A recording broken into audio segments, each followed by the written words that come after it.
Buenas, ¿cómo están? Esta semana vamos a continuar con la temática fútbol. Ya estuvimos viendo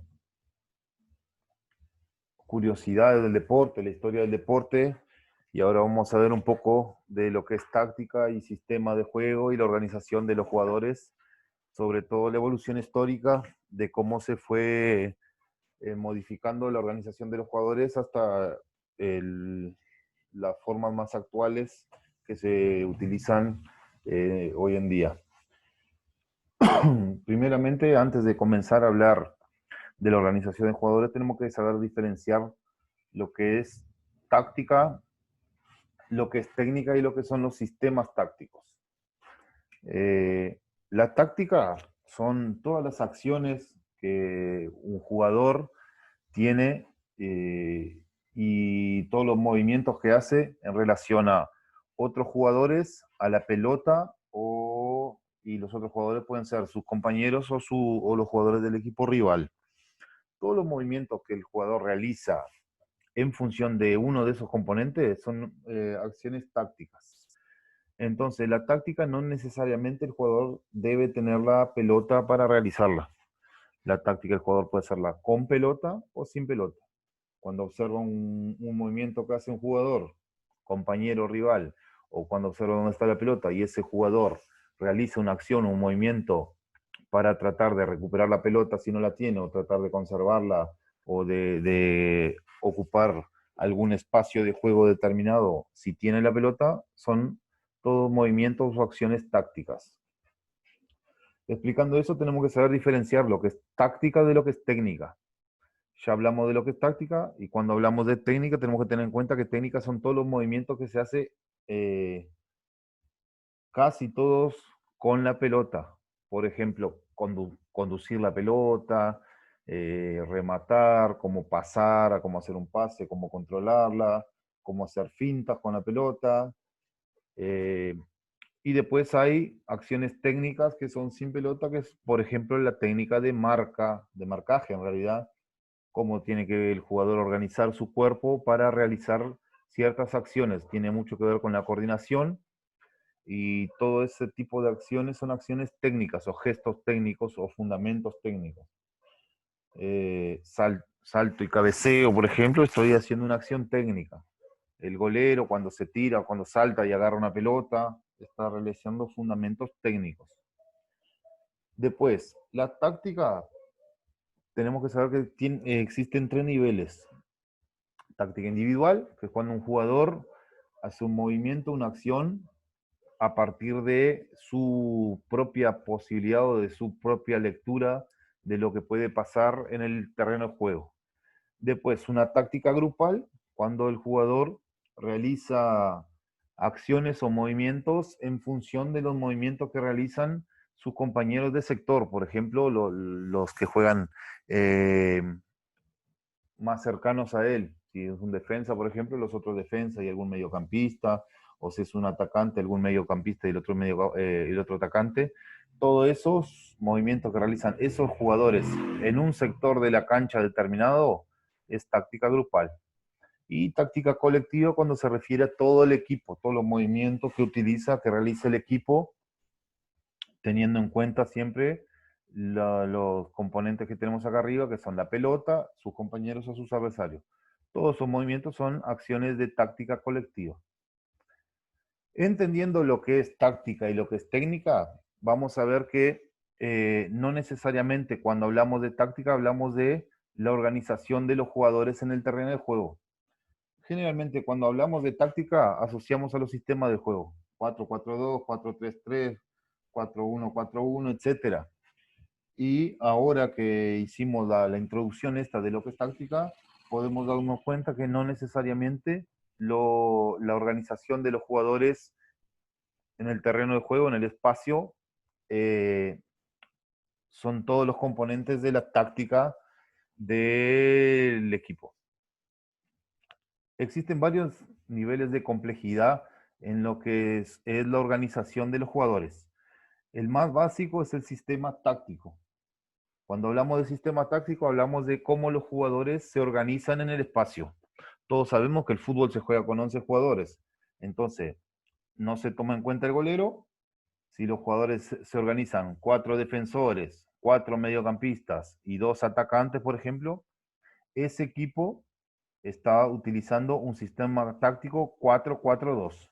Pero ¿qué pasa? Cuando hablamos de sistema táctico hablamos de cómo se organizan los jugadores en el espacio, pero no qué realizan esos jugadores, qué movimiento realizan esos jugadores específicos cuando la pelota está en movimiento. Cuando hablamos de características específicas de los jugadores y movimientos específicos de los jugadores que están dentro de un sistema táctico, estamos hablando de lo que es la figura táctica. ¿Qué sería la figura táctica? Son todos los movimientos y características que tienen los jugadores luego de ocupar un espacio determinado. Por ejemplo, un sistema táctico sería 4-4-2. ¿Qué sería eso? 4 defensas, 4 mediocampistas y 2 atacantes. Ahora, figura táctica sería 4-4-2, con 2 centrales con tal característica, con 2 punteros que tienen tal característica, que realizan tal movimiento, con doble 5, por ejemplo. 5 se le dice al jugador que ocupa esta zona acá del medio campo defensivo, o con un 5 solo y un volante más ofensivo, con 2 carrileros, etcétera, etcétera. Eso es figura táctica, que es más complejo que lo que es el sistema táctico en sí. Después de eso vendría el nivel más complejo de todos, que no lo noté acá, solamente lo voy a mencionar, que sería el modelo de juego. Cuando hablamos de sistema táctico, tenemos que remitirnos a los inicios del deporte en sí.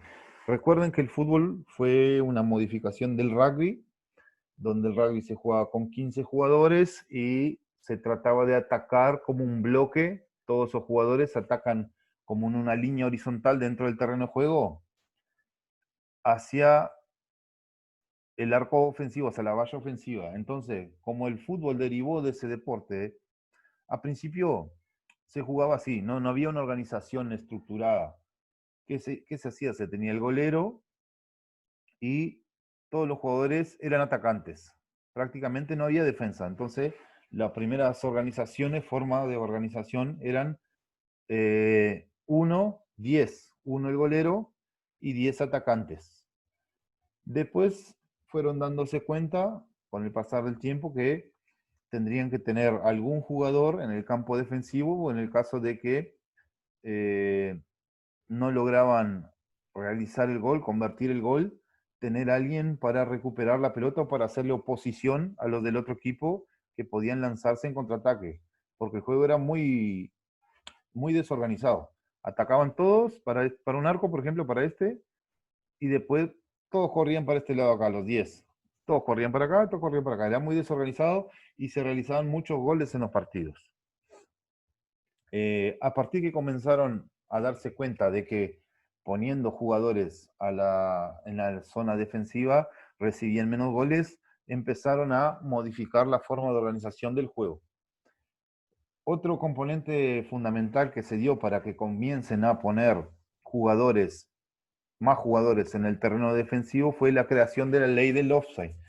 Todos sabemos que la ley del offside o la regla del fuera de juego dice que, o menciona que ningún jugador atacante puede estar más cerca de la valla del equipo defensor que 2 de los jugadores del equipo defensor. O sea que para que un jugador esté habilitado, tienen que haber 2 jugadores del equipo defensor que estén entre ese jugador y la línea de fondo, la valla. Generalmente uno de ellos es el golero, pero no reglamentariamente no tiene por qué ser el golero uno de esos jugadores. Tiene que ser 2 jugadores. Puede el golero estar en otra posición y que hayan 2 jugadores defensores entre el último jugador del equipo atacante y la línea de fondo, que ese jugador está en una posición regular. Si hay solamente un jugador, entre el último jugador atacante que está más cerca de la línea de fondo, el último jugador atacante, hay solamente un jugador defensor entre él y la línea de fondo, o ninguno de esos jugadores está fuera de juego. No puede, si participa del juego, equivale a una pérdida de posesión de pelota. Cuando se introdujo esa ley del offside, en realidad eran 3 jugadores los que tendrían que estar más cerca de la línea de fondo que el último atacante del equipo. Después se fue modificando y se dejaron solamente 2 jugadores como en la regla actual. En 1870, por ejemplo, tenemos acá un ejemplo, que los equipos ya pasaron a tener un golero, un defensor más adelantado y 8 atacantes. Que estos 2 defensores que estaban acá hacían oposición o trataban de frenar los ataques de los otros jugadores. Acá tenemos la figura, miren, la flechita es el sistema, el sentido del ataque, y vemos cómo fueron haciendo, cómo se fueron organizando. Primero estaba solamente el golero y 10 atacantes que trataban de hacer el gol. Después fueron bajando, un golero, un golero, un defensa y 9 atacantes. Después fueron bajando, pusieron 2 jugadores acá, en vez de, y ahí hacían 1, 1, 8. Y después fue evolucionando, se fueron dando cuenta de que cuanto más jugadores distribuidos en el espacio al equipo le convertían menos goles y fueron retrocediendo, sacando jugadores del equipo del ataque y poniéndolos en la defensa. Acá tenemos el primer sistema un poquito más organizado que se creó, que fue el sistema piramidal, donde podemos ver que está el golero, como si vemos acá, hay una forma de pirámide, miren, donde está el golero primero, después hay 2 jugadores, después hay 3, después hay 4, y después hay 5 jugadores. Acá esta línea me quedó curva, tendría que ser una línea más recta.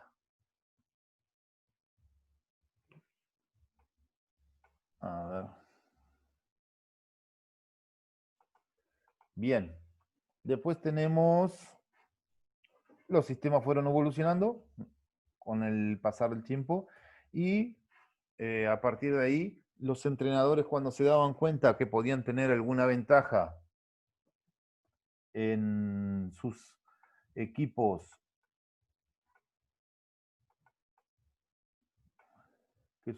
podían tener ventaja organizando de una forma correcta a los jugadores, tenían resultados positivos y todos los demás equipos lo iban copiando. Entonces, fue como crearon el primer sistema organizado, que fue el sistema MW.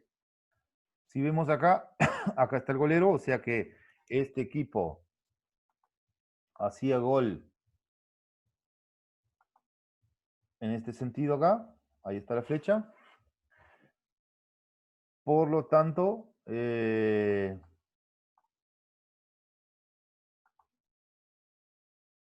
si ponemos a mirarnos, en ese sentido del ataque hay una M dibujada acá, por 3 jugadores defensores y 2 mediocampistas, y una W dibujada en el terreno de ataque, en el campo ofensivo, donde hay 2 mediocampistas y 3 delanteros. Este sistema tuvo su auge y duró mucho tiempo, inclusive cuando Uruguay salió campeón de los 2 primeros Juegos Olímpicos y del Mundial de 1830, este era el sistema más utilizado en esa época, donde casi todos los equipos jugaban iguales. Se dividía el terreno de juego y jugaban 5 jugadores en el campo defensivo y 5 jugadores en el campo ofensivo, generalmente utilizando este formato de una W y una M. Después fueron modificándose al sistema 4-2-4.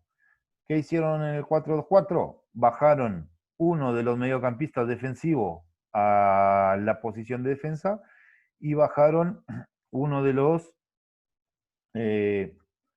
mediocampistas ofensivos a la posición de mediocampista defensivo. Y tuvieron de esa forma 4 atacantes, 4 defensores, 2 mediocampistas y 2 atacantes. Después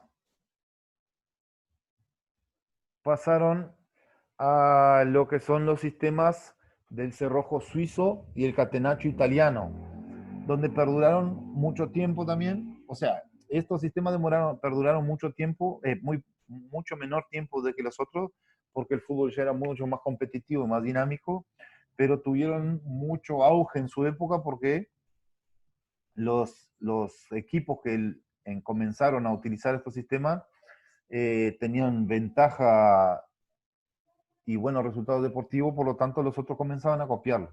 El cerrojo suizo era un jugador como líbero, tres defensores más, después tres mediocampistas y tres atacantes. Eh, Le decían que este formato acá que se realiza es una forma de cerrojo y como recibían pocos goles, quedó famoso o se popularizó ese nombre de cerrojo suizo. Y después el catenaccio italiano, donde había cinco defensores, cuatro mediocampistas y solamente un atacante, donde recibían muy pocos goles y trataban de jugar rápidamente para todos estos jugadores, sobre todo los dos atacantes por las bandas y el centro delantero, para que logren hacer goles la mayor cantidad de lo posible. Y después de estos sistemas mencionados, tradicionales, que ya hoy en día no se utilizan más, se fue evolucionando. En el Mundial del 54 y en el Mundial del 58, que Brasil salió campeón, ya se utilizaba este sistema 4-3-3, donde habían cuatro defensores, tres mediocampistas y tres atacantes. Después este sistema dejó de ser popular porque pasó a ser superado en la confrontación, en la distribución de los jugadores en campo, por el sistema 4-4-2, donde en la década del 70 ya se utilizaba mucho este sistema que perduró y se utiliza hasta la actualidad, y después se fueron modificando estos sistemas de juego básico, se fue cambiando un jugador, sacando uno de un lado y poniendo en el otro, y se fueron convirtiendo en los sistemas actuales que se utilizan, que básicamente son estos cinco de acá. Bueno, espero que les haya quedado claro. Si tienen alguna duda, me escriben durante la semana y con esto estamos culminando lo que sería la parte del deporte fútbol. Que pasen bien, saludos.